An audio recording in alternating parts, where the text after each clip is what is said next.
no meu canal no YouTube. Para quem precisar de reforço em eletromagnetismo, nesse meu canal no YouTube, tem lá também aulas da matéria de eletromagnetismo que eu dou na graduação. O título é TIOG, Teoria da Irradiação em Ondas Guiadas.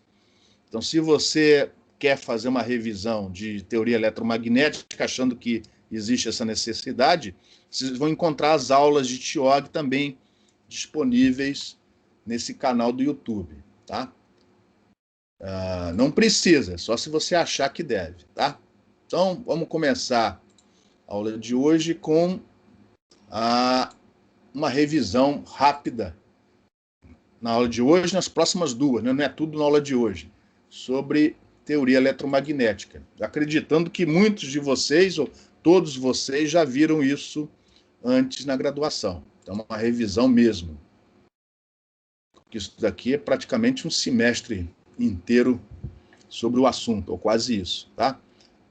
Então, tá lá o nosso grupo, o GAPTEM, é o grupo de antenas, propagação em teoria eletromagnética, do qual fazem parte eu e o professor Cássio, que está dando esse semestre métodos em alta frequência. Nesse primeiro conjunto de transparências, basicamente é uma revisão, pelo menos no início, né? Uma revisão de teoria eletromagnética. Então a gente vai começar falando sobre as equações de Maxwell no domínio do tempo. Aí depois a gente parte para a notação fasorial e passa a estudar até o final do curso essa teoria eletromagnética usando os fasores, ou seja, no domínio da frequência.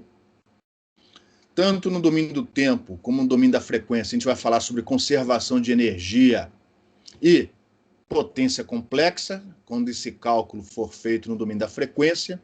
Aqui vai aparecer o nosso vetor de Poynting complexo. Os problemas que nós vamos resolver no curso, quase todos vão ser resolvidos com a ajuda de uma equação de onda. Então a gente vai falar da equação de onda. E a técnica de construção de soluções que a gente vai usar ao longo do curso para resolver problemas em coordenadas cartesianas, cilíndricas e esféricas, elas utilizam como base os potenciais vetores. Então, no finalzinho desse conjunto de transparências, a gente fala, né, a gente apresenta os potenciais vetores e falamos, ou pelo menos damos uma ideia inicial sobre o que fazer o que significa construir soluções. Mas a gente só vai pôr mesmo a mão na massa quando a gente começar a resolver os problemas em coordenadas cartesianas. Antes de passar a transparência, alguma pergunta?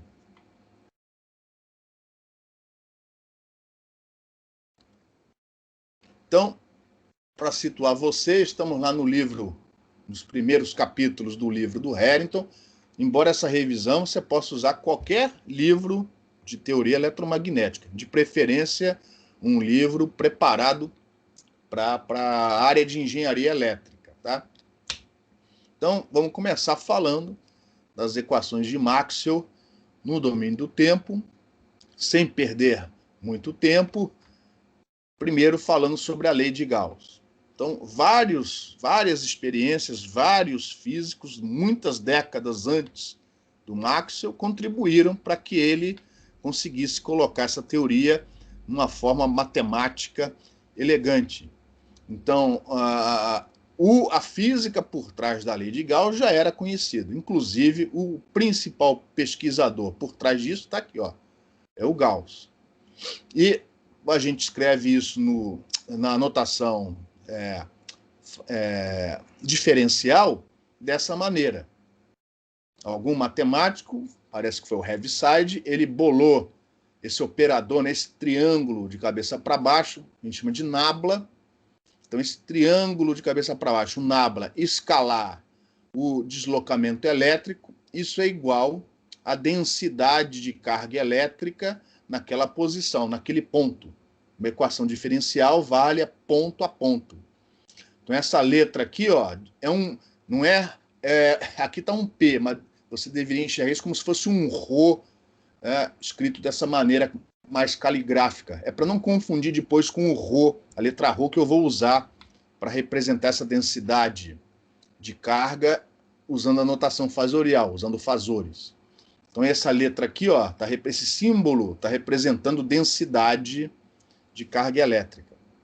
Então a densidade de carga elétrica que você tem numa certa posição é igual ao divergente do deslocamento elétrico, ou fluxo elétrico.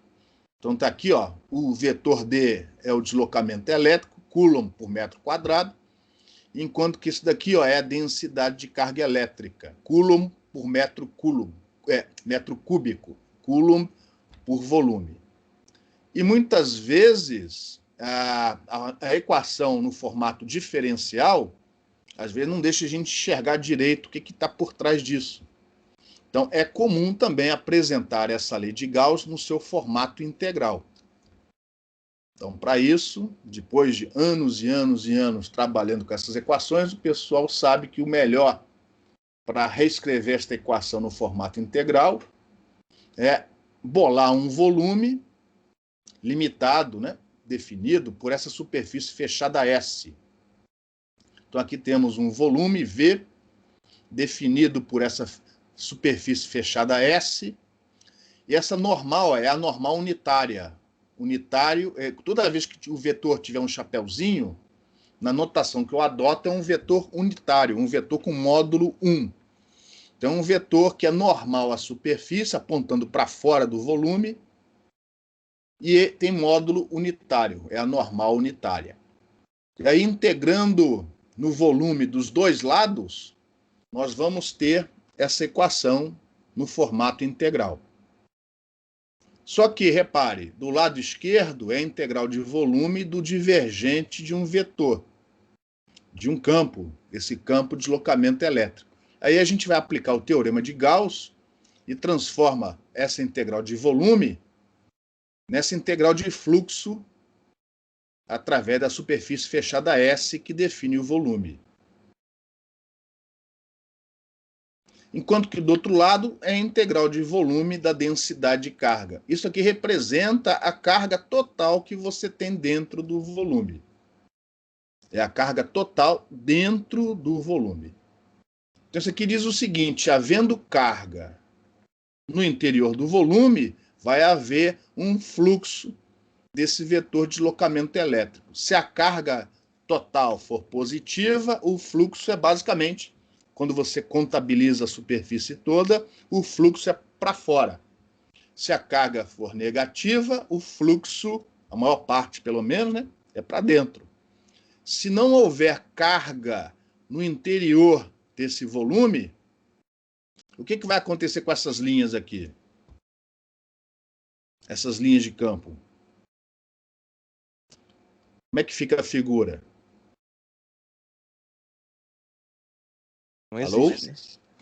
Oi? Oi. Não existem linhas de campo, então, né? Não existe. Sem carga? Ah, então as que saem Mas são ela pode iguais às estar que entram. fora. Isso.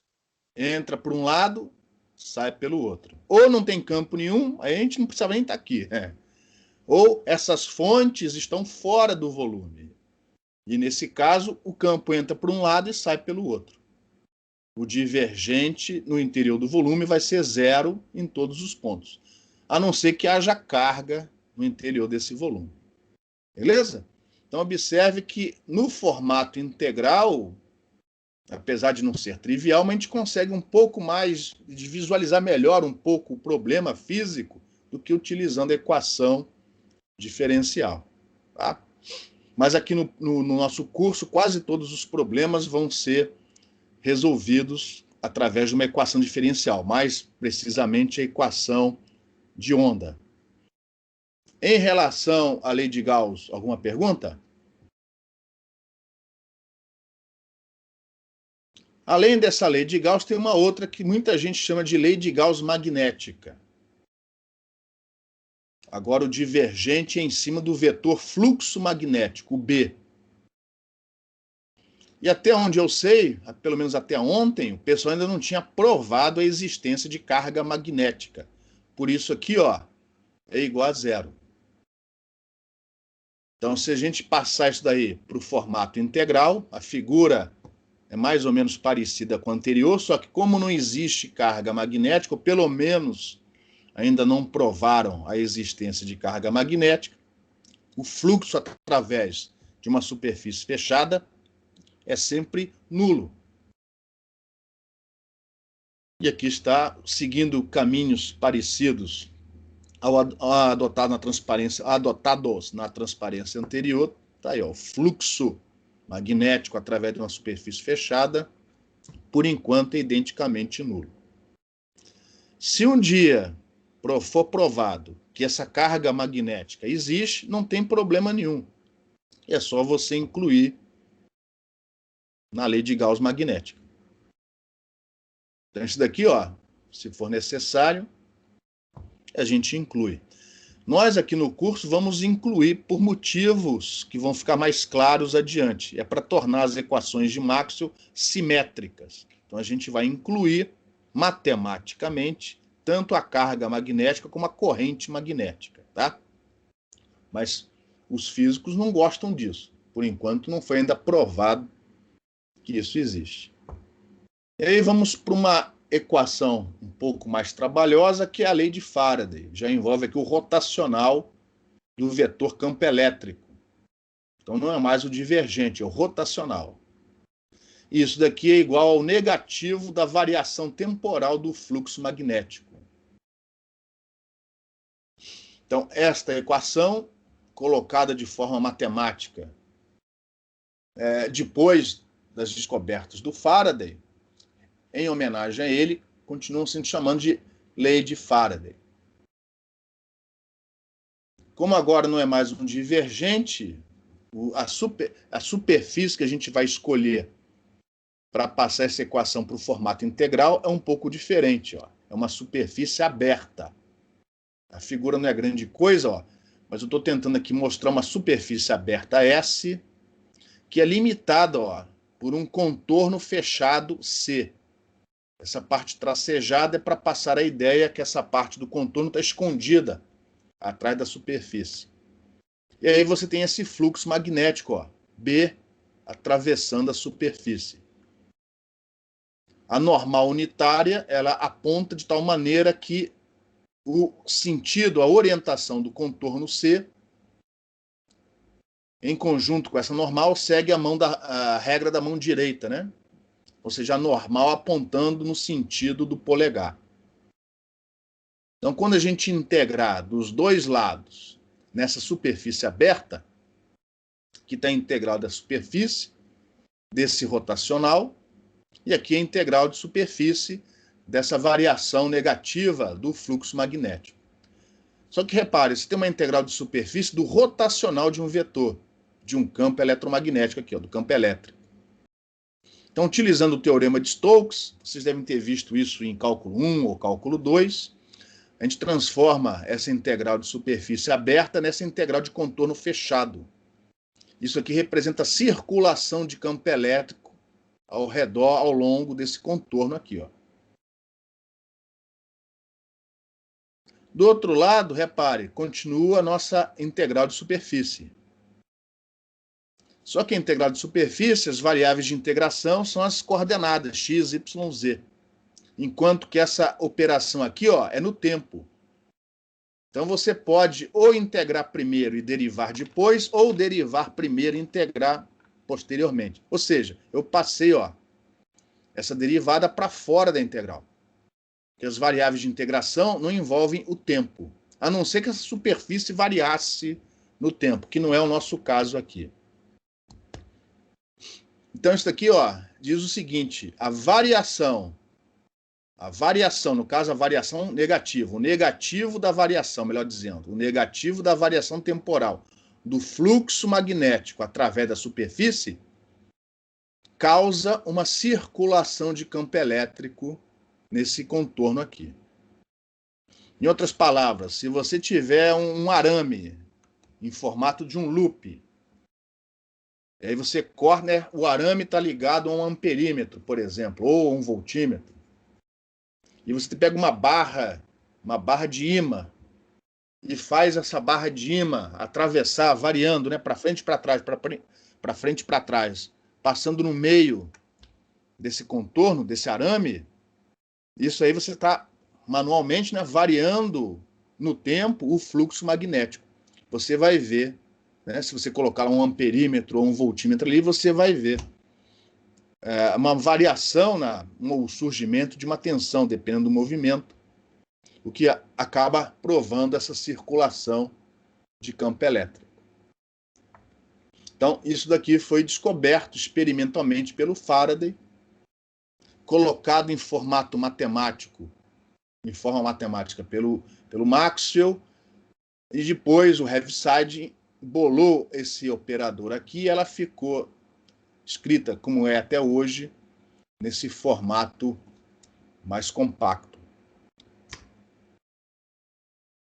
Se por acaso amanhã o pessoal descobrir que existe a carga magnética e, consequentemente, a corrente magnética, a gente incluirá esse termo na lei de Faraday. A gente vai ter uma lei de Faraday generalizada, incluindo também uma densidade de corrente magnética. Ela vai entrar aqui como está escrito na equação.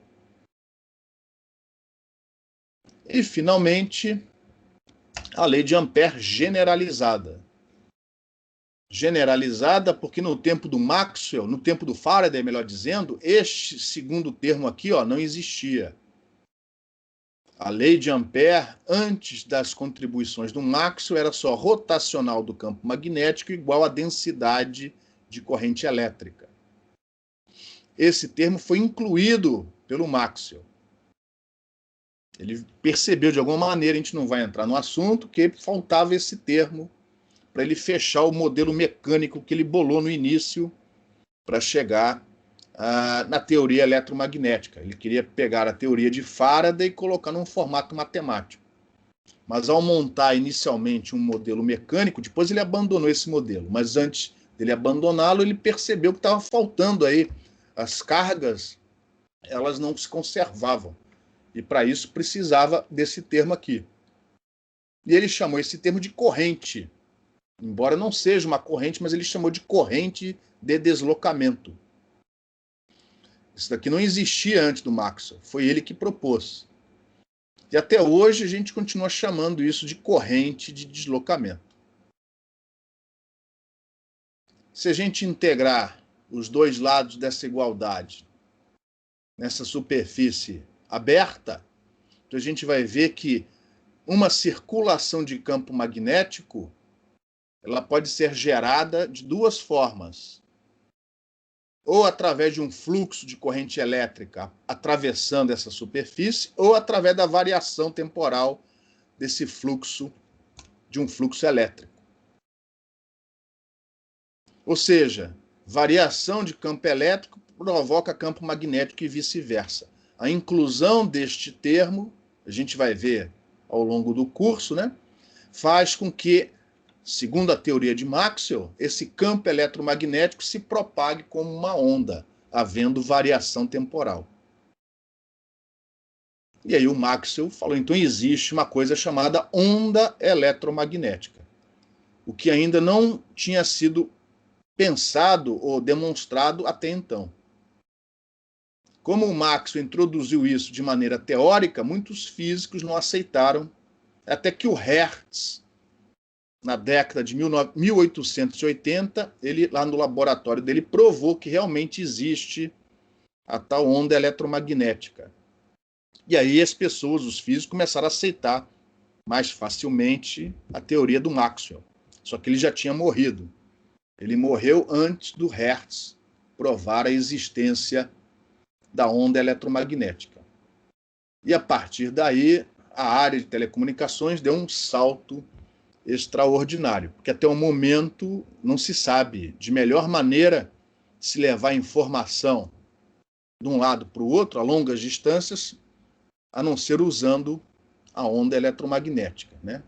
A luz, a gente pensa como um caso particular, o limite dessa teoria eletromagnética. Até o momento, alguma pergunta?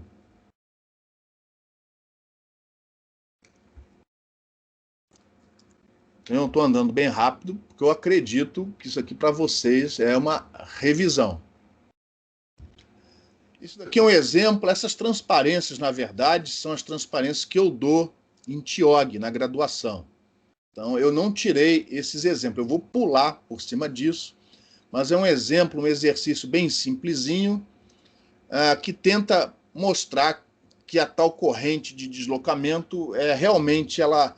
Enfim, é um exemplo que tenta provar a existência dessa corrente. Tenta provar, não. É um exemplo de cálculo dessa corrente de deslocamento, utilizando como exemplo um capacitor de placas paralelas ideal, ligado a um gerador, uma tensão harmônica, ó, V0 seno de ômega t.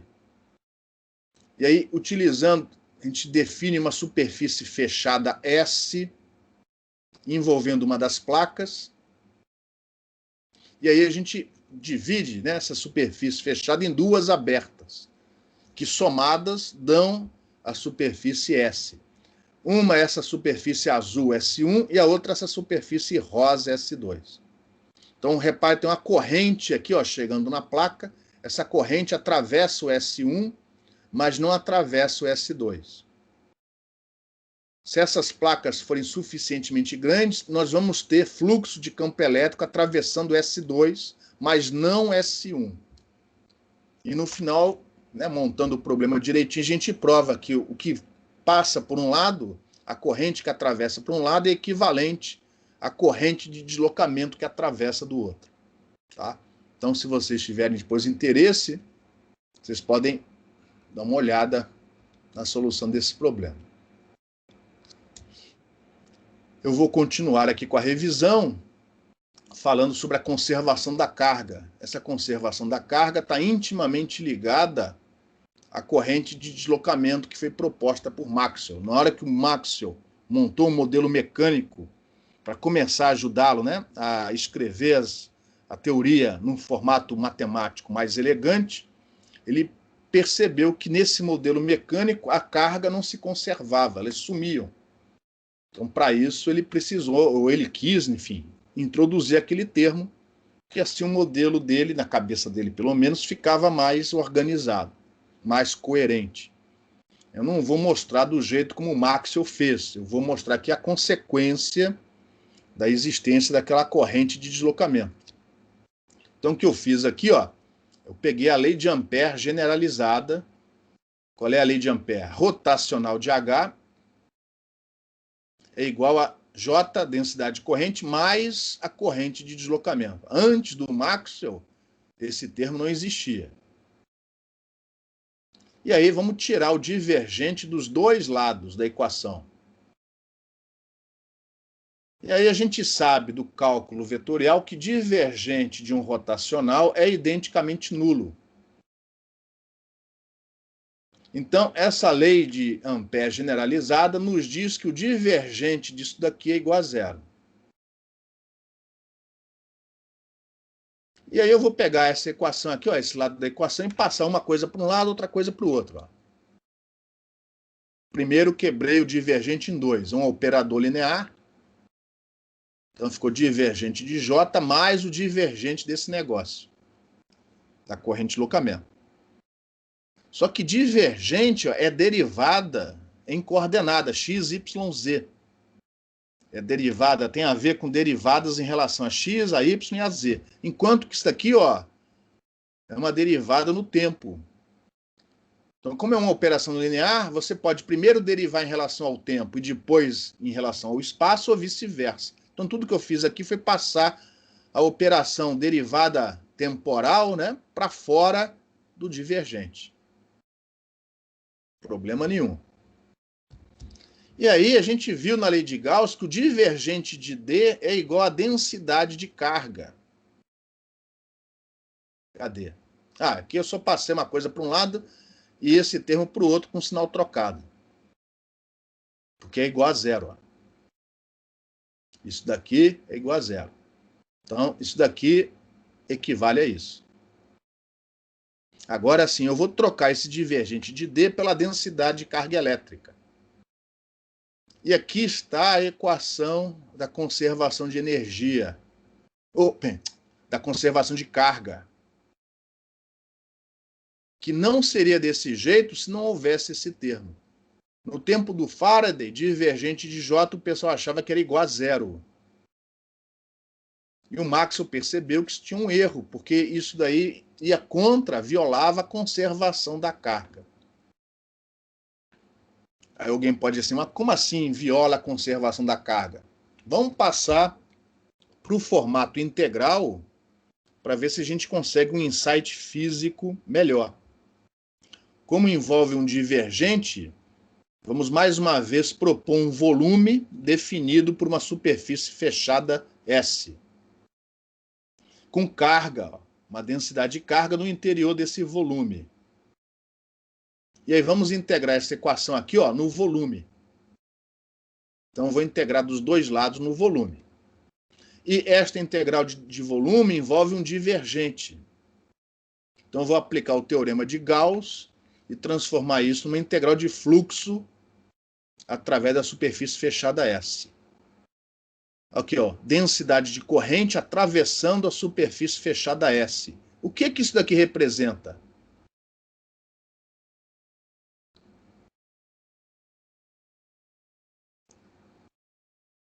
Alô? Alguém está ouvindo? O que isso aqui representa?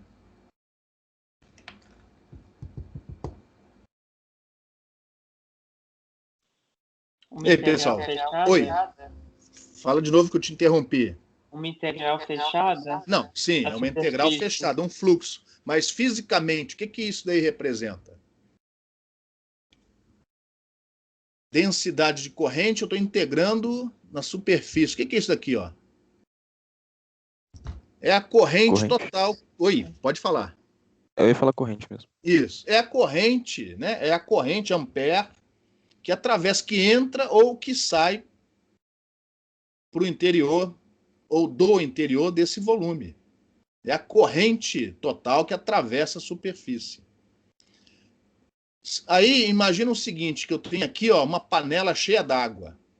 A minha densidade de corrente é água. Aí eu faço um furo nessa panela e a água começa a entrar em movimento, a escoar para fora da panela. É a minha corrente, é a água escoando para fora. O que acontece com a água dentro da panela? Diminui. Diminui. Vai diminuindo com o tempo. É isso aqui, ó. É o negativo da variação da carga que eu tenho no interior do volume. Se corrente sai para fora do volume, a quantidade de carga lá dentro tem que diminuir. Se corrente entra para dentro do volume, a quantidade de carga lá dentro tem que aumentar. Isso é a conservação da carga. Isso foi introduzido pelo Maxwell quando ele colocou, quando ele introduziu na lei de Ampère a corrente de deslocamento. E isso não só fez com que a conservação de carga, né, seja satisfeita, como depois, junto com as outras equações, disse o seguinte, ó, essa coisa chamada campo eletromagnético se propaga como uma onda. E aí começou a brincadeira. Então, o Maxwell utilizou esse conceito para propor. Ele provavelmente trabalhou de frente para trás. Ele percebeu que estava faltando esse termo para garantir a conservação de carga. Alguma pergunta?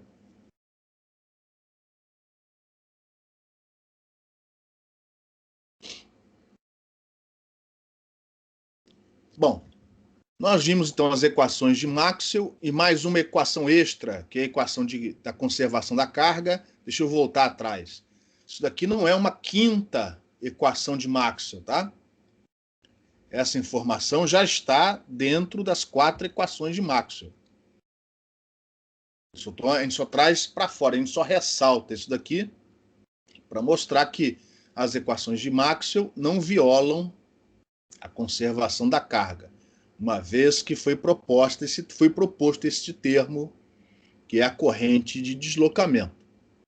Só que essas equações elas possuem muitos vetores, né? E ao longo das décadas o pessoal foi percebendo através de estudos, que eles estão relacionados entre si, através do que a gente chama de relações constitutivas. Então a gente também não vai aqui se deter muito na física por trás disso. Nós vamos descrever e utilizar essas relações constitutivas. Então elas descrevem as características eletromagnéticas do meio. Meios diferentes vão possuir relações constitutivas diferentes. Inclusive, se nós tivermos meios muito complicados, não lineares, essas relações constitutivas ficam muito complicadas. Então, nós vamos aqui definir, diferente daquilo que os físicos fazem, né? Os engenheiros, por motivos de simetria matemática, muito provavelmente, nós, engenheiros, definimos o E e o H como sendo os campos fundamentais, o campo elétrico e o campo magnético, o campo eletromagnético. E vamos escrever o deslocamento elétrico D e o fluxo magnético B como sendo consequência, né, função da interação desse campo eletromagnético com um meio onde esse campo existe ou está sendo imposto. Tá? Os físicos, por motivos que têm a ver com relatividade, utilizam o E e o B como sendo os campos fundamentais. Os engenheiros, já que a gente não mexe geralmente com relatividade, nós preferimos usar, os engenheiros eletricistas, né? Nós preferimos usar o E e o H, porque as equações ficam simétricas. Você tem rotacional do E, rotacional do H. Você tem divergente do D de dado e divergente do B. Então, por motivo de simetria matemática, nós vamos adotar o que geralmente acontece nos livros de engenharia, o E e o H como sendo os campos fundamentais. E vamos escrever o D e o B em função desse campo e das características do meio.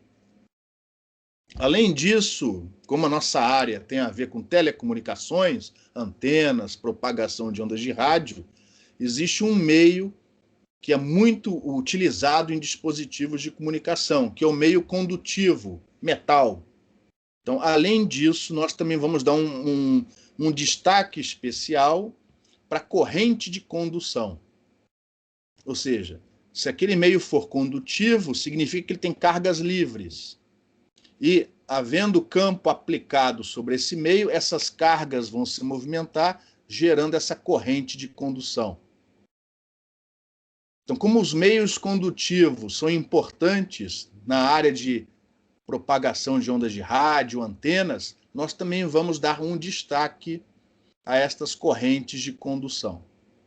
E você pode fazer o mesmo com outras correntes, por exemplo, em dispositivos semicondutores, tem lá as lacunas indo para um lado e para o outro. Você pode também dar destaque a essas correntes aqui, ou, usando os parâmetros corretos, até incluir essas correntes em algo que você chame de corrente de condução. Mas nós vamos dar destaque aqui a meios condutivos, meios dielétricos e também meios condutivos. E por causa disso, vamos separar, daqui a pouco, a gente vai separar, vai isolar esta corrente das demais. Então já estamos antecipando isso. Os nossos campos fundamentais, como eu já disse, vão ser o elétrico e o magnético, o E e o H. O B e o D, daqui para frente, vão ficar cada vez menos utilizados, até desaparecerem por completo das nossas notas de aula. Tá? Eles só vão aparecer durante essa introdução. Os físicos, né, para quem se lembra das disciplinas feitas na física, no ciclo básico, gostam mais do E e do B, mas tem a ver com fenômenos relativísticos. Para nós, isso aqui não vai influenciar. A gente está mais interessado na simetria matemática, em resolver problema, e da maneira menos complicada que for possível. Então, para nós, os campos fundamentais vão ser o E e o H. E aí, o meio mais simples que existe é aquele que não tem nada. Por definição, é o vácuo. mas é um meio importante que ele até entra como referência. Então, se o meio for o vácuo, as relações constitutivas são as mais simples que existem. O D é igual ao ε0 vezes o campo elétrico. O ε0 é a permissividade relativa do vácuo, ε0. O B é o μ0 vezes o H. μ0 é a permeabilidade do vácuo.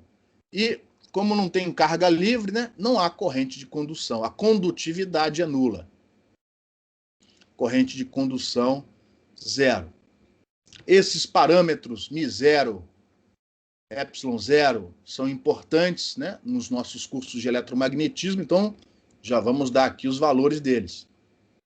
Então, ε0 é a permissividade do vácuo, arredondando, né, dando uma truncada aqui nos números, 8,854.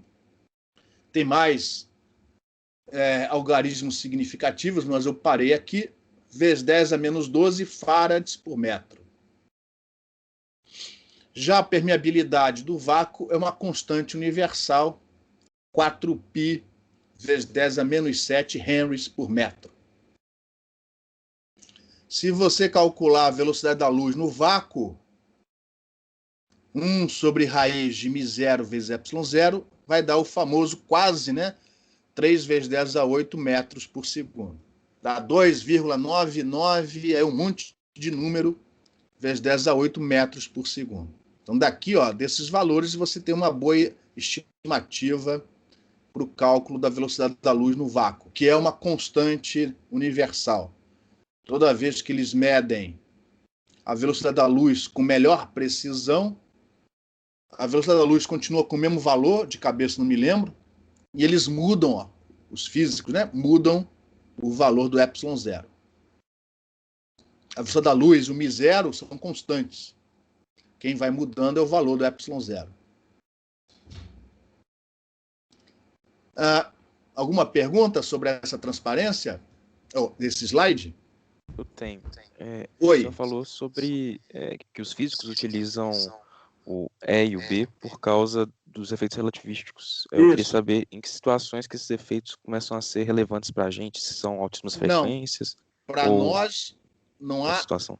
Não, a gente não vai ter nenhuma situação onde isso vai ser importante para a gente. Se eu me lembro bem, que eu não sou versado nessas coisas, mas se eu me lembro bem, quando a gente faz eletromagnetismo, tem um problema onde você tem uma barra, se não me engano, uma barra de ímã colocada sobre um trilho, e aí você tem o observador parado, olhando a barra em movimento, na velocidade da luz, e um observador no mesmo referencial da barra em movimento. O que um percebe como sendo campo elétrico o outro percebe como sendo fluxo magnético B. Por causa dessa relação, os físicos, ou algo parecido com isso, os físicos utilizam o E e o B como sendo os campos fundamentais. Um vira o outro quando o referencial tem a mesma velocidade da luz da frente de onda se propagando. Uma coisa assim, entendeu? Nós não vamos aqui investigar.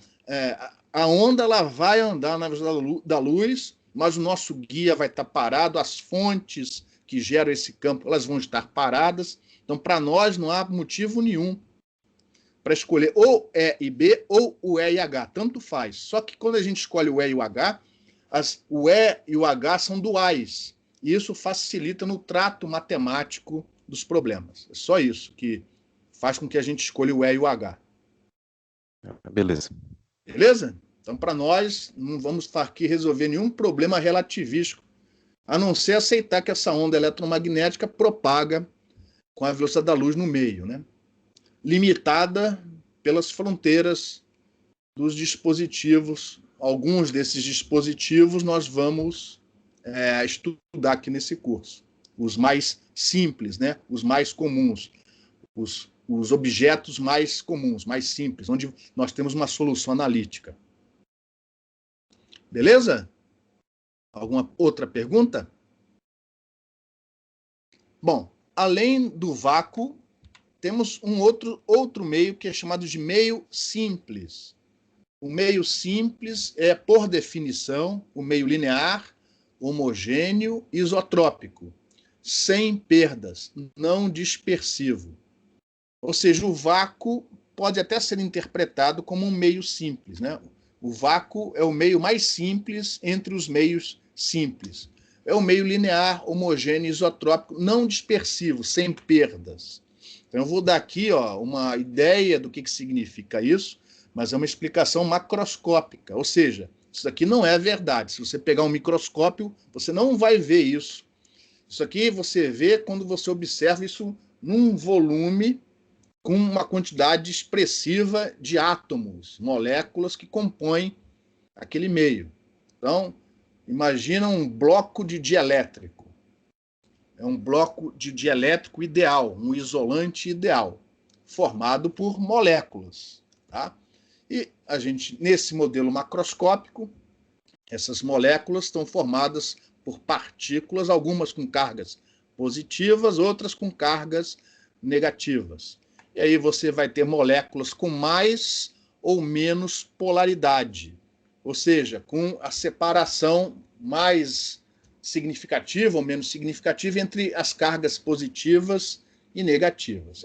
São infinitos dipolinhos infinitesimais nesse seu meio, que, não havendo campo eletromagnético aplicado, essa distribuição de moléculas é aleatoriamente distribuída. Aí você pega essa barra de dielétrico e coloca no meio de um capacitor de placas paralelas e liga esse capacitor. Ou seja, você aplica um campo elétrico externo. O que você acha que vai acontecer aqui? Na média, o campo elétrico aplicado vai puxar cargas positivas para um lado e cargas negativas para o outro. Lógico que não é assim. Se você pegar lá um microscópio, você não vai ver isso. Tá? Mas na média, em média, né, num volume muito, muito menor que o comprimento de onda, mas mesmo assim, com bilhões de moléculas, na média, você vai ver algo desse tipo. Vai haver a criação de um fluxo elétrico além daquele já produzido pelo campo eletromagnético externo. Em alguns materiais isso vai ser mais proeminente, em outros menos proeminente. Vai depender do material. Então, esse fluxo extra a gente acrescenta na expressão do deslocamento elétrico, através desse vetor polarização P. Bom, só que para meios simples, lineares, homogêneos, isotrópicos, esse P é proporcional ao campo elétrico. De tal maneira que a gente põe o campo elétrico em evidência, e tudo aquilo que aparece multiplicando o campo elétrico a gente define como uma permissividade, é a permissividade do meio. E a gente vai chamar isso aqui de epsilon. Para o vácuo é o epsilon zero. Para outro meio simples que não seja o vácuo, você vai ter aqui um epsilon com um valor maior que o do epsilon zero do vácuo. E aí a gente define, por exemplo, a permissividade relativa, que é o epsilon dividido pelo epsilon zero. Ou a constante dielétrica daquele meio dielétrico. Uns vão chamar de constante dielétrica, outros vão chamar de permissividade relativa. E aí, quando o meio for simples, a relação constitutiva para o deslocamento elétrico ela é simples também. É semelhante à do vácuo. Só que ao invés de epsilon zero, a gente usa epsilon. No fluxo magnético, acontece algo dual, tá? Mas aí com os spins lá dos átomos, dos elétrons, rodando em volta do núcleo. Quando você aplica um campo magnético externo, a tendência é que esses dipolinhos magnéticos se orientem segundo o campo aplicado. Então, algo parecido, né, algo dual, acontece também para o fluxo magnético. Se o meio for simples, por definição, esse fluxo extra é proporcional ao campo magnético externo aplicado. E a gente vai transformar tudo isso que multiplica o campo magnético numa permeabilidade, μ. Aonde, para meios simples, quase todos os μs são praticamente iguais aos do μ0. Ou seja, essa susceptibilidade magnética ela tende para zero. Isso não é verdade, por exemplo, em meios ferromagnéticos, mas o meio ferromagnético não é linear, então ele está fora do meio simples. Então, geralmente, o meio simples tem a permeabilidade igual, praticamente igual à do vácuo. Mas para não confundir com a do vácuo, quando o meio não for o vácuo, a gente vai colocar o μ, sem o zero. A gente só faz a troca na hora de calcular o problema, né? Porque assim a gente se lembra que o meio em questão não é o vácuo. Então, os meios dielétricos geralmente têm a permeabilidade igual a do vácuo. Ela pode ser um pouquinho menor, aí são chamados de meios diamagnéticos, pode ser um pouquinho maior, paramagnético, ou muito maior, como, por exemplo, nos meios ferromagnéticos. Mas eles não são lineares, eles não são classificados como meios simples. Então, aqui no curso, a gente vai tratar basicamente de meios simples e meios dispersivos, tá? Que ainda não vimos o tratamento dele. E também meios condutivos, que são dispersivos também. Então, para meios não dispersivos, essas são as relações constitutivas que a gente vai usar. D é igual a εE e B é igual a μ vezes H. E aí a gente faz as substituições nas equações de Maxwell que a gente mostrou um pouco antes. Antes de prosseguirmos, alguma pergunta?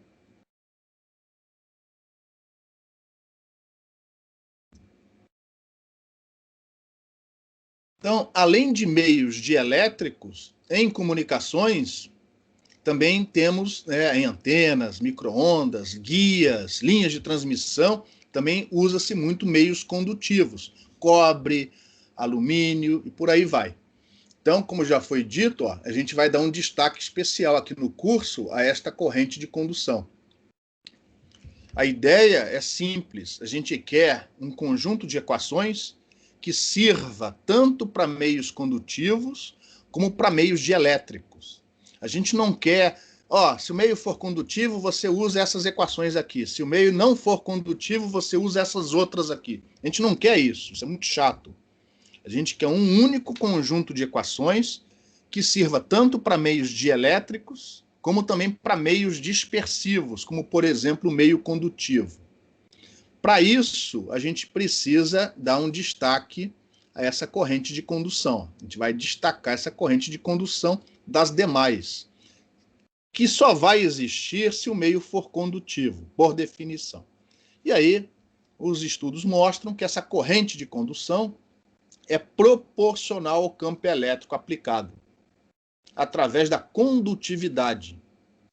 Siemens por metro. Então, sigma é a condutividade do meio condutivo. E esse sigma ele vai ser incorporado, ele vai ser destacado, essa corrente de condução ela vai ser destacada das outras correntes. E nas nossas equações vai ter um sigma embutido lá dentro. Mas o meio não é condutivo. Não tem importância. Se o meio não for condutivo, você diz assim, sigma é igual a zero. Acabou. O que você não pode é tentar colocar no meio do caminho. Depois que começa sem ele, aí enfiar lá dentro fica mais difícil. Mas se você já começa a manipular as equações com um sigma lá dentro, quando você precisar retirá-lo, é mais fácil. Então a gente já vai abrir daqui a pouco a possibilidade do seu meio ser condutivo com um sigma diferente de zero. E isso não viola nada caso ele não seja condutivo. É só chegar e dizer sigma é igual a zero e siga adiante. Tá? E aqui tem uma definição, para quem se interessar, sobre a definição dos meios segundo a condutividade deles. Vai desde o dielétrico perfeito. O dielétrico perfeito é o nosso meio simples. O vácuo seria o caso particular de um meio simples. Isso aqui é o meio simples, o dielétrico perfeito. Até o condutor elétrico perfeito, que não existe, obviamente. Não existe nem o dielétrico perfeito, nem o condutor perfeito. Mas seria o limite, quando a condutividade tende para infinito. Na prática, o que temos são bons condutores, alumínio, cobre, ouro. cuja condutividade em radiofrequência é da ordem de 10 megasiemens por metro. Ou seja, 10 elevado a 7 siemens por metro. É o alumínio, o cobre, o ouro, e por aí vai. Além disso, alguns autores também definem a resistividade. Ou seja, ao invés de fornecer a condutividade do meio, fornece a resistividade. A resistividade nada mais é do que o inverso da condutividade.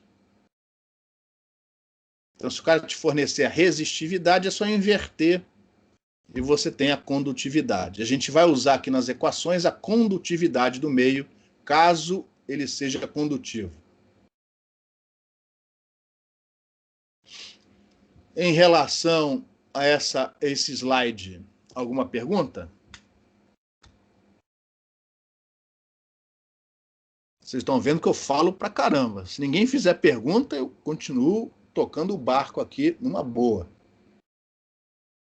Então, vamos fazer um resuminho do que a gente viu até agora em relação a essas relações constitutivas. Então, a gente já viu o vácuo, a gente já viu os meios simples, aí vamos jogar o vácuo como um caso particular, e já vimos os meios condutivos. Então, repare, na nossa lei de Faraday, o que a gente vai fazer? Onde tinha o B, a gente vai trocar por μ vezes H.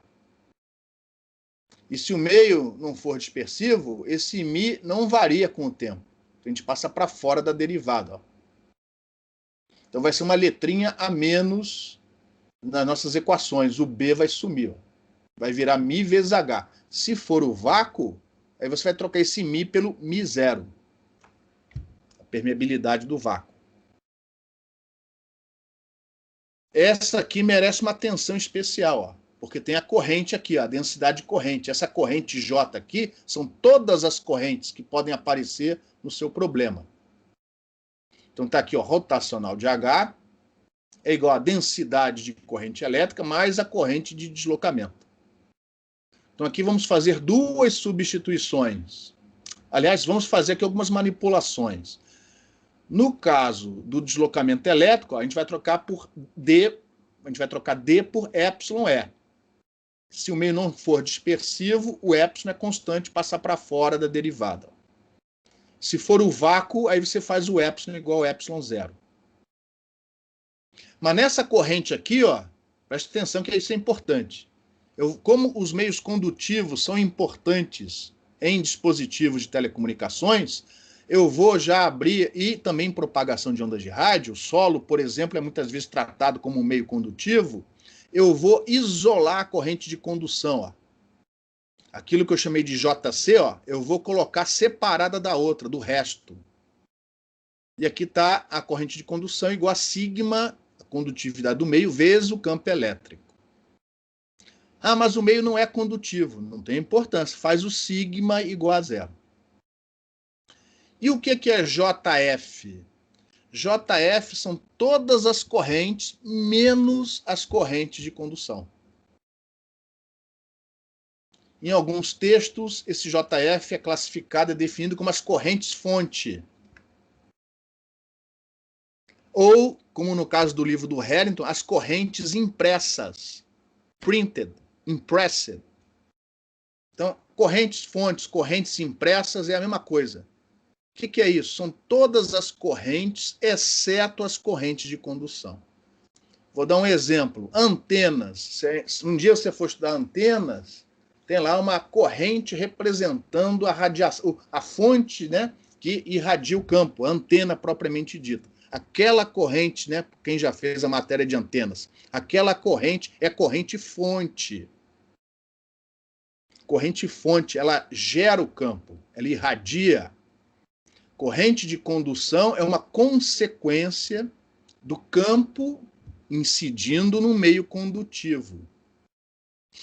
Essa corrente vai ser eliminada das correntes-fonte. E mais tarde, eu acho que na próxima aula, a gente vai incorporar este termo aqui dentro. A gente vai fazer uma coisa só. A gente vai fazer uma sopa com isso daqui de maneira que o sigma, se houver, a condutividade já vai estar incluída na análise, sem que você tenha que fazer grandes esforços. E a ideia é ter uma única formulação para tratar não só meios simples, meios dielétricos, como também meios condutivos. Então, a partir desse momento, essas correntes foram separadas das correntes de condução. E elas são chamadas de correntes-fonte. Por exemplo, quando a gente fala assim, o professor falava lá na graduação, meio linear, homogêneo, isotrópico, sem fontes. É porque ele está dizendo que essa corrente é zero. Então, o meio é sem fonte quando esta corrente for nula. Mas ele pode ser condutivo.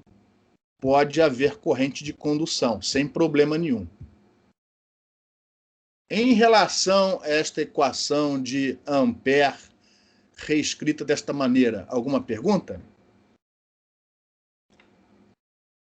Na próxima aula, essa observação vai ser importante. Não se esqueça que a gente vai separar a corrente de condução das demais. Prosseguindo com as leis de Gauss, onde tinha divergente de D, você troca por divergente de E, campo elétrico, vezes epsilon, a permissividade. Como se o meio for homogêneo, não varia com a posição, né? O epsilon pode passar para fora. E aí a equação de Gauss vai ser reescrita desta maneira aqui. E, finalmente, a lei de Gauss magnética. Enquanto você não colocar aqui a densidade de carga magnética, vai ficar divergente de H igual a zero. Se você colocar aqui a densidade de carga magnética, vai ficar divergente de H é igual a densidade de carga magnética dividido pelo μ, pela permeabilidade do meio. Então, é a partir dessas equações que nós vamos trabalhar os problemas aqui no curso. Só que não no domínio do tempo. Na próxima aula a gente vai passar isso, vamos assumir as fontes harmônicas, os meios lineares e utilizar então a notação fasorial para simplificar ainda mais a nossa análise. Então, só para ver se não esqueci nada, como condutores são muito utilizados em dispositivos de comunicação, em RF, né, em frequências de rádio, esses efeitos dissipativos associados à corrente de condução vão ser destacados aqui. Além disso, também problemas de propagação de ondas de rádio, muitas vezes o solo sobre o qual você tem um enlace de rádio, ou os obstáculos, né, prédios, enfim, são às vezes tratados também como condutivos. Eles possuem uma certa condutividade, dependendo da frequência de operação. Então, meios condutivos vão ser destacados aqui no curso, porque eles são muito importantes na nossa análise. Alguma pergunta, pessoal?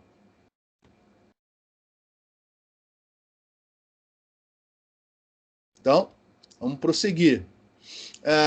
Falamos de meios simples, lineares, homogêneos e isotrópicos, né? Então, vamos falar aqui o que significa linear. O que é um meio linear? Basicamente, sem nos delongarmos muito, é aquele meio cujas características eletromagnéticas não dependem da intensidade do campo. Imagina o seguinte, eu tenho um capacitor de placas paralelas, entre essas placas existe um bloquinho dielétrico, um meio dielétrico. Aí eu aplico nesse capacitor uma tensão de 1 trilhão de volts. O que vocês acham que vai acontecer?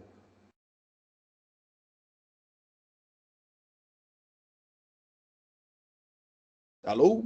Tem alguém aí ainda? Oi? Oi, pessoal. Tem gente ainda aí escutando? Sim. O senhor pode repetir a pergunta? Posso. Você tem um capacitor, aí você liga numa tensão de 1 trilhão de volts. O que vai acontecer com o capacitor? Provavelmente vai queimar. Lógico. Logo, não existe meio linear. Não existe, pô. O que você tem é um meio que ele é quase linear, desde que você não ultrapasse certos limites. Se você pegar uma antena e jogar num rádio com uma tensão, uma potência exageradamente alta e a antena não estiver preparada para aquilo, você vai queimar a antena. Tá? Então, o meio é linear ou considerado linear enquanto você não exceder os limites, né, de campo que podem ser aplicados neles. Outros dispositivos não são lineares de propósito. Por exemplo, fibra ótica. Se você tiver, né, uma intensidade de luz muito intensa, muito forte no interior desses dispositivos, por efeitos quânticos, etc., estão totalmente fora aqui do escopo do curso, você vai ter ali um comportamento não linear no interior dessa fibra, tá? Dependendo da intensidade do campo. Esses meios, esses dispositivos não lineares, estão totalmente fora do escopo desse curso. Nossos meios serão sempre lineares. Porém, eles podem ser dispersivos. Você pode ter perda. O meio pode ser linear, mas ele tem perda.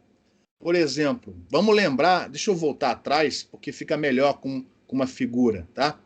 Eu vou voltar aqui numa transparência que eu já passei antes, quando eu estava falando de meio aqui, ó. Lembra dessa figura aqui? Que eu tentei aqui mostrar um modelo macroscópico, né, para o meio simples, formado por esses dipolinhos aqui dentro. Aí eu aplico, imagine que esse campo elétrico aplicado, ele varia com o tempo. Por exemplo, senoidalmente. Uma senoide, para cima, para baixo, para cima, para baixo. O que vai acontecer com essas molequinhas aqui? Elas vão ficar se reorientando, né? Pronto. Se o meio não for dispersivo, ou seja, um meio simples, não dispersivo, sem perdas, essa reorientação é instantânea por definição. Ou seja, o campo elétrico está apontando para cima, elas estão apontando desse jeito. Se você mudar, automaticamente, imediatamente, elas apontam no sentido oposto. Isso é o meio linear não dispersivo. E você já percebeu que isso não existe. Vai haver uma inércia. Essa reorientação não é instantânea. Ou seja, você vai ter um retardo. Se você pensar num regime harmônico, você vai ter um defasamento, um atraso, um retardo desse fluxo extra em relação ao campo elétrico aplicado. E essa perda, desde que ainda possa ser considerado um problema linear, estou passando mais rápido para voltar para o... É representado por esta relação aqui, ó, onde você tem o comportamento associado ao meio, onde a não existência do meio, né? Isso aqui, ó, seria o deslocamento associado ao campo externo aplicado sem meio nenhum, no vácuo. E aqui o efeito desse meio linear, porém não agora dispersivo. Então repare, é linear? É, porque se você dobrar o campo elétrico, você dobra o deslocamento elétrico. Então é linear, é uma relação linear. Porém, isso aqui está dizendo o seguinte, ó, a reorientação não é instantânea, ela depende dessa convolução aqui, ó. Ou seja, moral da história, o tratamento de meios dispersivos, mesmo sendo lineares, no domínio do tempo, não é trivial, é complicado, ó. Imagina você vai lá nas equações de Maxwell, troca o D por esse negócio aqui, ó. Olha que coisa horrorosa. Mas nós vamos tratar essas perdas no curso. Por quê? Como? Quando passar para o domínio da frequência, vocês já fizeram análise de sistemas lineares antes, transformada de Fourier. Uma convolução como essa, no domínio da frequência, vira o quê?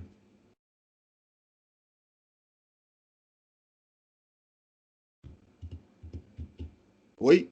Alô? Uma multiplicação. Uma multiplicação. Então, meios lineares dispersivos vão ser tratados no curso, mas não agora. Só a partir da próxima aula. Porque no domínio do tempo, essa análise não é trivial, é complicada. Mas no domínio da frequência é tão simples quanto assumir o meio não dispersivo. Tratar meios dispersivos ou não no domínio da frequência é a mesma coisa, matematicamente falando. Não é quando você faz a transformação inversa para o domínio do tempo. Mas se você tratar o problema no domínio da frequência, isso daqui, ó, essa convolução vai virar um produto. E aí a inclusão dessas perdas vai ser algo simples, mas isso só vai ser feito no domínio da frequência, quando a gente introduzir a notação fasorial. Então repare, quando o meio não é dispersivo, o deslocamento elétrico e o campo elétrico estão em fase. A reorientação das moléculas é instantânea. Quando o meio é dispersivo, existe um retardo, existe um atraso. E isso vai ser, no domínio da frequência, caracterizado como uma permissividade complexa. Complexo porque o atraso vai fazer com que essa relação linear tenha um defasamento entre os dois fasores. O fasor que representa o campo elétrico e o fasor que vai representar o deslocamento elétrico. Continua sendo linear, mas a permissividade vai ser representada por um número complexo no domínio da frequência. Então, por enquanto, a gente esquece esse meio dispersivo no domínio do tempo. Outra definição é um meio homogêneo. O meio homogêneo é aquele cujas características não variam com a posição. E aí o que acontece é que se o meio for homogêneo, o epsilon e o mi, que aparecem dentro desse divergente nas equações de Gauss, né, eles podem ser passados para fora como foram nas transparências anteriores. Se você estiver lidando com meios não homogêneos, o epsilon, por exemplo, você não pode passar para fora. Eu não sei se vocês chegaram a fazer uma disciplina de propagação de ondas de rádio na graduação, né, ou no mestrado, sei lá, com propagação da onda em atmosferas não homogêneas. É um modelo comum, estratificação esférica, estudado em propagação de ondas de rádio. Nesse caso, o epsilon não pode passar para fora da derivada. Se o meio for homogêneo, pode, e são os meios homogêneos que nós vamos tratar aqui no curso. E, finalmente, o meio isotrópico. O meio isotrópico é aquele meio cujas características, né, não dependem da orientação, da direção do campo elétrico aplicado. Imagina o seguinte, você tem um capacitor de placas paralelas. Aí você pega um paralelepípedo de dielétrico. Aí você põe no interior, entre as placas, né, paralelas. Se você girar esse paralelepípedo, a relação entre o deslocamento elétrico e o campo elétrico permanece a mesma, não muda. Mas imagina que ao invés de um dielétrico, você tem um cristal, um material cristalino, onde as moléculas já são pré-ordenadas de acordo lá com uma certa estrutura. Dependendo de como você orienta o cristal na presença desse campo elétrico, a resposta é diferente. Cristais são meios anisotrópicos. O plasma, a ionosfera, por causa da presença do campo magnético terrestre, também é um meio anisotrópico. Esses meios não vão ser estudados neste curso, tá? Quando o meio for anisotrópico, a relação entre o deslocamento elétrico e o campo elétrico se dá através de um tensor, de uma representação tensorial. Nos meios isotrópicos, esta matriz, ó, este tensor, só tem a diagonal, os outros elementos são nulos, e nesta diagonal, todos os elementos têm o mesmo valor. Então é simplesmente multiplicar o vetor por uma constante, que no caso seria a permissividade daquele meio. Mas se o meio for anisotrópico, a relação, ó, ela é reescrita em termos de um tensor. Não é muito complicado lidar com esses meios, mas é chato por causa desse tensor, dessa matriz a mais no meio das equações. Então, neste curso, nós não vamos lidar com meios anisotrópicos. Quem for mexer com óptica não linear, etc., vai ter que fazer uma revisão antes do curso, geralmente isso é visto no próprio curso, né? Onde a pessoa vai mostrar como lidar quando você tiver esse campo propagando no interior de um cristal, de um meio anisotrópico. Aqui neste curso a gente não vai lidar com meios anisotrópicos. E aí, para terminar a aula de hoje, né, nessa revisão, falar das condições de contorno. Vocês já viram isso na graduação, nas matérias de eletromagnetismo. Vamos só apresentar aqui essas condições de contorno. Tá? E aí a gente vai utilizar as equações de Maxwell na forma integral. Porque essas condições de contorno, elas são necessárias justamente quando você tem uma mudança abrupta no seu campo. Isso acontece quando você muda de um meio para o outro, ou quando você tem uma densidade superficial de corrente ou de carga na superfície, na interface entre um meio e o outro. Então isso vai causar uma mudança abrupta no seu campo, ou pelo menos em parte das componentes desse campo.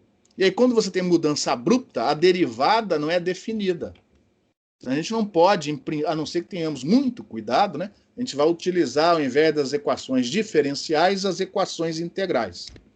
Então, vamos começar para ver o que acontece, o que sai dessa lei de Gauss magnética. Eu estou começando com a mais simples de todas. Então, a gente viu, podíamos ter colocado μ vezes h, mas eu estou começando da maneira mais geral, usando o fluxo B. Depois eu vou pôr μ vezes h no final. Então, repara, é uma superfície fechada e o fluxo através da superfície fechada é zero.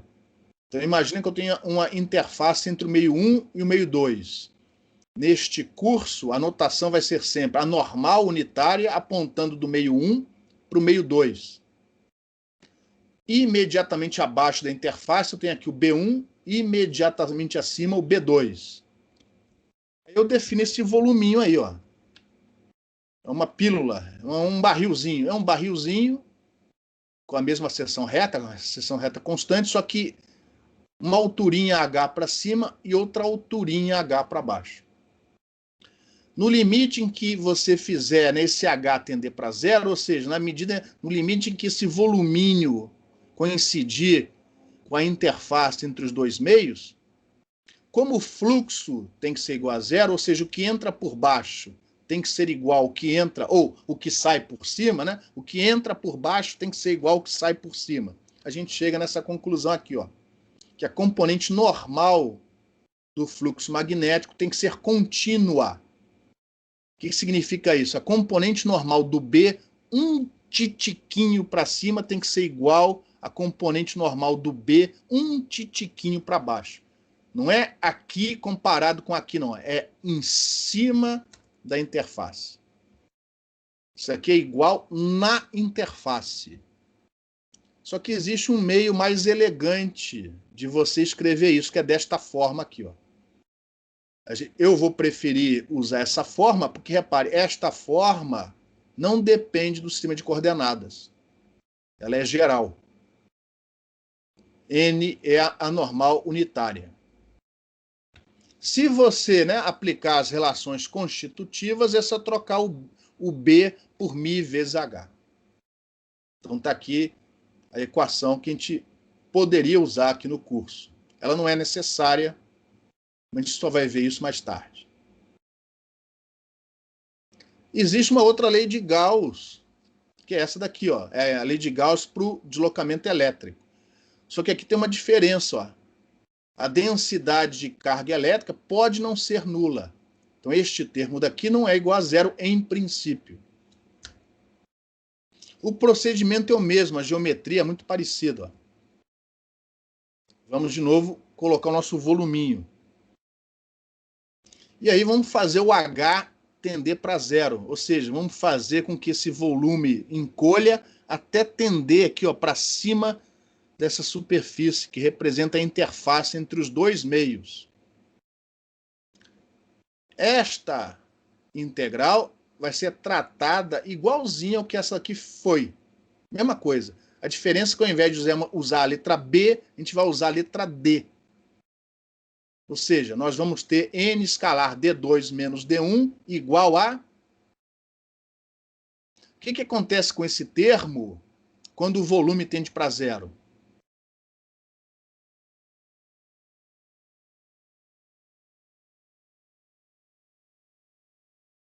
Tende para zero também. A não ser que tem uma carga pontual no centro. Ou pontual, correto, também serve, ou uma densidade superficial, uma pasta de carga. É como se você tivesse um pão e passasse ali uma manteiga, só que tem a carga na superfície. Quando é que isso vai acontecer? Na prática, nunca. Mas, por exemplo, se esse meio 1 for um condutor elétrico perfeito, no limite desse cara ser um condutor perfeito, vai ter uma densidade de carga aparecendo aqui. Ó. Ou quando você impuser isso, uma fonte.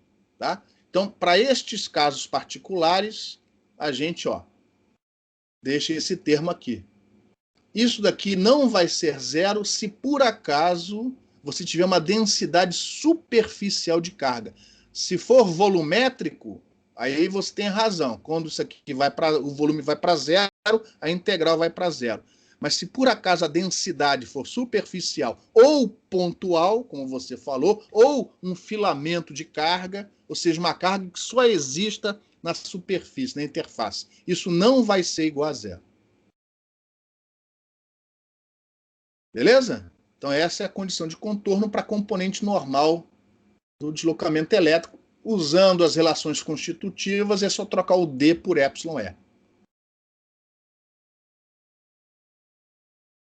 Mais rápido um pouquinho, a lei de Faraday tem uma forma integral diferente. Não é mais uma superfície fechada, é um contorno fechado. Então a geometria muda. É uma integral de linha nesse contorno, onde deste lado é a circulação de campo elétrico, metade no meio 1, a outra metade no meio 2. E aqui a variação temporal, né, o negativo, do fluxo do magnético através dessa superfície. Repare que o fluxo é através desse retângulo, não é através da interface, é através do retângulo. No limite em que esse H tende para zero, esse fluxo some. E aí você vai ter, a componente tangencial do campo elétrico, ou seja, a componente paralela à interface, um titiquinho acima tem que ser igual à componente um titiquinho abaixo. Ou seja, a gente diz que o campo elétrico tangencial tem que ser contínuo. Contínuo significa que tem que ter o mesmo valor um pouquinho acima em relação ao que você tem um pouquinho abaixo. E, finalmente, a lei de Ampère generalizada. A diferença é que tem um J, que aqui em cima não apareceu. Ou seja, esse termo vai ser tratado exatamente desse jeito, ou seja, o resultado é esse, só que trocando o E por H. Isso daqui vai dar zero, como este daqui deu, mas este termo daqui pode não dar zero se a sua densidade de corrente for superficial ou filamentar. Puxa, mas onde é que isso vai aparecer? Por exemplo, se o meio 1 for um meio condutor elétrico perfeito, você vai ter essa densidade superficial de corrente surgindo ali na superfície, na interface, na superfície, né, do meio condutivo. Então, por causa desses casos particulares, a gente não zera isso daqui. E essa vai ser a condição de contorno que vai ser utilizada o tempo todo aqui no curso, junto com essa de cima, onde a componente tangencial do campo magnético ela só será descontínua caso exista essa densidade superficial de corrente aqui em cima. Então, neste curso, estas são as equações gerais, valem para qualquer situação. Mas no curso nós temos dois casos que são os casos que vão aparecer o tempo todo. Os casos particulares do nosso interesse nós temos dois meios dielétricos diferentes, distintos, e não vamos ter nenhuma carga, nenhuma corrente impressa, fonte, nessa superfície. A gente não vai pintar isso daí com nenhuma manteiga, nenhuma pasta especial. Aí, ó, essas são as condições de contorno. Componentes normais de D e B contínuas e componentes tangenciais de E e H contínuas. Estas duas últimas aqui, ó, são as que a gente vai usar o tempo todo quando o problema não envolver condutor perfeito. São essas duas aqui, ó. Componentes tangenciais de E e de H contínuas através da interface. O outro caso particular é quando um dos meios for um condutor perfeito. Ou seja, aqui dentro, ó, no meio, por acaso, aqui é o meio 1. No meio 1 não tem campo, é um condutor perfeito. Como consequência, surgem essas densidades superficiais de J e de ρ. E aí essas condições de contorno, ó, tem esse formato particular. Isso aqui diz o seguinte, ó, sobre um condutor elétrico perfeito, não existe componente tangencial de campo elétrico. Enquanto que a componente tangencial do campo magnético é proporcional à densidade de corrente induzida naquela superfície. Então, nas paredes condutoras perfeitas, são estas duas condições aqui embaixo que a gente vai usar o tempo todo.